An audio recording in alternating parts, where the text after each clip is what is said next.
আমার স্বামী 17 বছর ধরে সবার সামনে বলে এসেছে সে সুযোগ পেলেই আমাকে ছেড়ে আমার সবচেয়ে কাছের বান্ধবীকে বিয়ে করবে। যেদিন আমার মেয়ে আমাকে জিজ্ঞেস করলো আমি কি খারাপ মা, সেদিন আমি হাসা বন্ধ করে দিয়েছিলাম। রিয়াদ আবারও একই কথা বলল। হাতে একটা বিয়ারের গ্লাস, চারিপাশে তার আত্মীয় স্বজন, সবাই বসে আছে। নাজনীন যদি একবার সুযোগ দিত, আমি মুহূর্তেই আমার বউকে ছেড়ে দিতাম। চারপাশে একটা অস্বস্তিকর হাসি ছড়িয়ে পড়ল, যেটা আসলে হাসি না, লজ্জা ঢাকার একটা চেষ্টা। আমি দাঁড়িয়েছিলাম আমার জন্মদিনের কেকের পাশে। 28 লেখা মোমবাতিটা তখনও ধোঁয়া ছাড়ছে। আমি হাসলাম, কারণ আর কিছু যে করার ছিল না।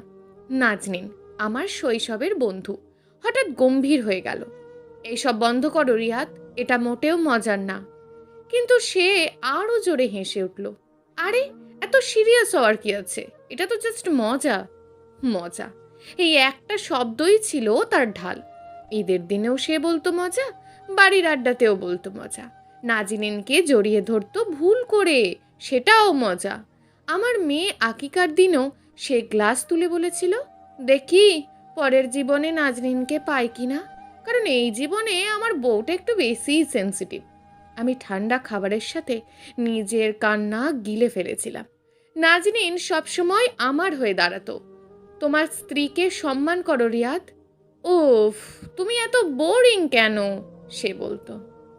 নাজনীন চলে যেত, আমি থেকে যেতাম, কারণ মানুষ অভ্যস্ত হয়ে যায়, বিশেষ করে যখন সবাই বলে ছেলেরা তো এমনই। কিন্তু আমার মেয়ে মেহরিন বড় হতে লাগলো, আর সে বুঝতে শুরু করলো। তার 7 বছরের জন্মদিনে রিয়াদ তার কপালে চুমু দিয়ে বলল, আমার মেয়ে সুন্দর হয়েছে, তবে নাজনীন যদি তার মা হতো তাহলে হয়তো আরও ভদ্র হতো। মেহরিন তখন কিছু বলেনি। সবাই চলে যাওয়ার পর সে আমার ঘরে এলো। গোলাপি ফ্রকটা কুঁচকে গেছে, চোখ লাল, হাতে ছোট্ট একটা ক্যান্ডির প্যাকেট। মা, বাবা কি তোমাকে ভালোবাসে না? নাজনীন খালা কি তোমার থেকেও ভালো মা হতো? আমার ভিতরে কিছু একটা ভেঙে গেল। রাগ না, ক্লান্তি, বহু বছরের জমে থাকা ক্লান্তি। সেই রাতে রিয়াদ নিশ্চিন্তে ঘুমাচ্ছিল, আর আমি বসেছিলাম রান্নাঘরে ফোন হাতে। ছবিগুলো দেখছিলাম, বছরের পর বছর একই দৃশ্য। সে অপমান করছে, আমি জোর করে হাসছি নাজনীন অস্বস্তিতে, আর মেহরিন আমার দিকে তাকিয়ে আছে, যেন ও আশা করছে একদিন আমি নিজের জন্য দাঁড়াবো। ঠিক তখন একটা মেসেজ এলো। সোহেল, রিয়াদের কলেজের বন্ধু। সে লিখল, মেহরিন ঠিক আছে তো? ওকে খুব মন খারাপ লাগছিল আজ।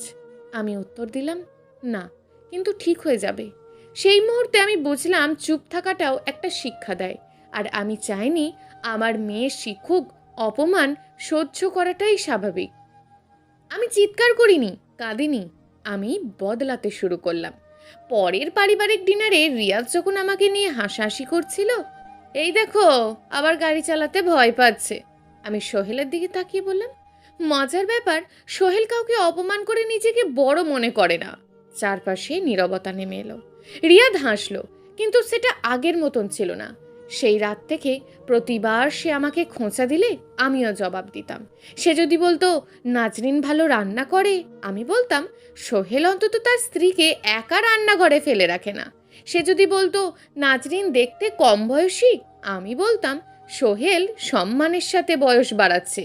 সে বলতো নাজনীন ভালো স্ত্রী হতো, আমি বলতাম সোহেল ভালো বাবা।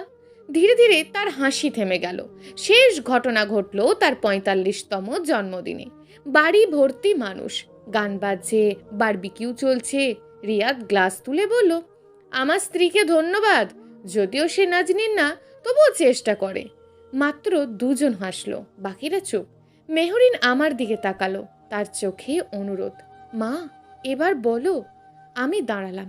রিয়াদের জন্য হাততালি, যে 17 বছর ধরে ভেবেছে আমাকে অপমান করাটা মজার, আর সেই বাবার জন্য যে নিজের মেয়েকে কাঁদিয়েছে। রিয়াদ রেগে উঠল, আবার নাটক শুরু করেছো? আমি থামিনি। আর সোহেলের জন্য, কারণ সে আমাকে নিয়ে যেতে চাইতো যদি, আমি এক মুহূর্তও ভাবতাম না। সবাই স্তব্ধ। কি বললে তুমি? যেটা তুমি এত বছর ধরে বলেছ। আজ শুধু তুমি হাসছো না, মেহরিন নাজনীনের পিছনে লুকালো। রিয়াদ চিৎকার করলো, তুমি কি পাগল? ঠিক তখন মেহরিন সামনে এসে বলল, না বাবা, তুমি ভুল। নীরবতা নেমে এলো।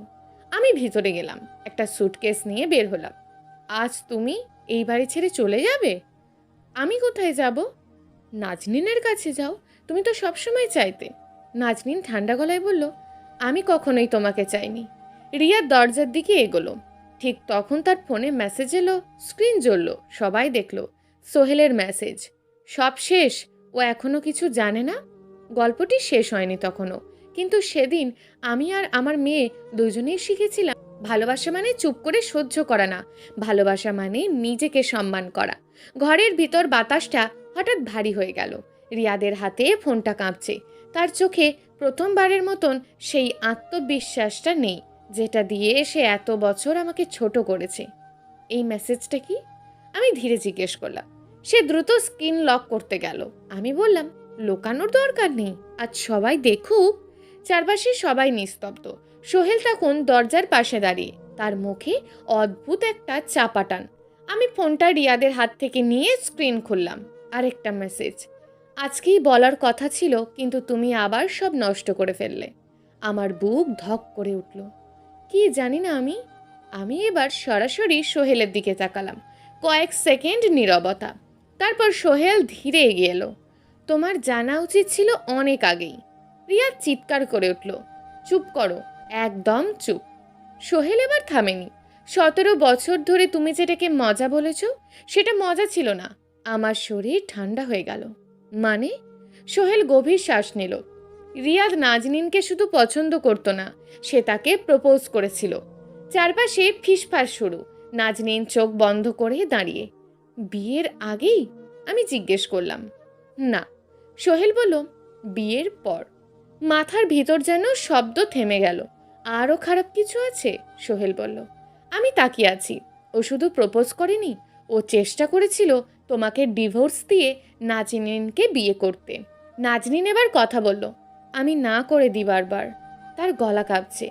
তাই ও এই মজা করাটা শুরু করে, যেন সবাই ভাবে এটা হালকা কিছু, কিন্তু আসলে এটা ছিল অপমান আর চাপ। আমার চোখে পানি আসেনি। অদ্ভুতভাবে আমি হালকা অনুভব করছিলাম, কারণ আজ সব পরিষ্কার। তুমি জানাতে পারতে। আমি বললাম নাজনীনকে। তুমি ভেঙে পড়তে। সে ফিসফিস করলো। আর আমি ভাবতাম হয়তো থেমে যাবে। আমি মাথা নেড়ে হাসলাম। ও কখনো থামেনি। রিয়াদ এবার চেঁচিয়ে উঠল, সবাই আমাকে খলনায়ক বানাচ্ছে, আমি কিচ্ছু করিনি। আমি তার দিকে তাকালাম। এই প্রথমবার কোনো ভয় নেই। তুমি কিছু করনি? 17 বছর ধরে একটা মেয়েকে ভেঙে দিয়েছো, নিজের মেয়েকে শিখিয়েছো তার মাকে ছোট করাটা স্বাভাবিক, এটা কিছুই না। সে চুপ। প্রথমবার মেহরিন ধীরে আমার পাশে এসে দাঁড়ালো। তার ছোট্ট হাতটা আমার হাতে ধরলো। মা, আমরা কি এখন যাব? আমি নিচে তাকিয়ে হাসলাম। হ্যাঁ মা, আমরা যাব। রিয়াদ হঠাৎ বলল, তুমি আমাকে ছেড়ে যাচ্ছ? আমি শান্ত গলায় বললাম, না, আমি নিজেকে বেছে নিচ্ছি। এই কথাটা বলতেই যেন বুক থেকে 17 বছরের ভার নেমে গেল। 3 মাস পর একটা ছোট্ট ফ্ল্যাট। বারান্দায় রোদ পড়ছে। মেহরিন রং পেন্সিল দিয়ে আঁকছে। আমি রান্নাঘরে দাঁড়িয়ে চা বানাচ্ছি। মা, সে ডাকলো। কি হলো? আমার ছবিটা দেখো। আমি গিয়ে দেখলাম একটা ছবি, একটা মা আর একটা মেয়ে, দুজনেই হাসছে। বাবা নেই। আমি জিজ্ঞেস করলাম। সে একটু ভেবে বলল, থাকলে আঁকতাম, কিন্তু এখানে আমরা খুশি। আমার চোখ ভিজে গেল। ঠিক তখন দরজায় নক। আমি খুললাম। সোহেল দাঁড়িয়ে। ভিতরে আসবো? আমি কিছুক্ষণ তাকিয়ে থেকে বললাম, আসো। সে ভেতরে ঢুকে মেহরিনকে দেখে হাসলো। কেমন আছো? ভালো। মেহরিন বলল, এখানে কেউ মাকে কাঁদায় না। সোহেলের মুখটা গম্ভীর হয়ে গেল। আমি ধীরে বললাম, সব কিছু বদলাতে সময় লাগে। সে মাথা নেড়ে বলল, তুমি ঠিক কাজ করেছো। আমি হালকা হাসলাম। আমি দেরি করে হলেও ঠিক করেছি, সে উত্তর দিল। কিন্তু করেছো, এটাই যথেষ্ট। রাতে মেহরিন আমার পাশে ঘুমিয়ে। আমি তার মাথায় হাত বুলিয়ে দিচ্ছি। সে আদো ঘুমে বলল, মা, তুমি খারাপ মা না, তাই তো? আমার বুকটা কেঁপে উঠল। আমি তাকে জড়িয়ে ধরে বললাম, না মা, আমি শিখছি ভালো মা হতে। সে হেসে ঘুমিয়ে পড়ল। আমি জানালার বাইরে তাকালাম। অন্ধকার আছে, কিন্তু এবার আলোও আছে, কারণ ভালোবাসা মানে কারোর জন্য নিজেকে হারানো না, ভালোবাসা মানে নিজেকে ফিরে পাওয়া। সমাপ্ত। গল্প আলো অন্ধকার। লেখক গল্পঘর।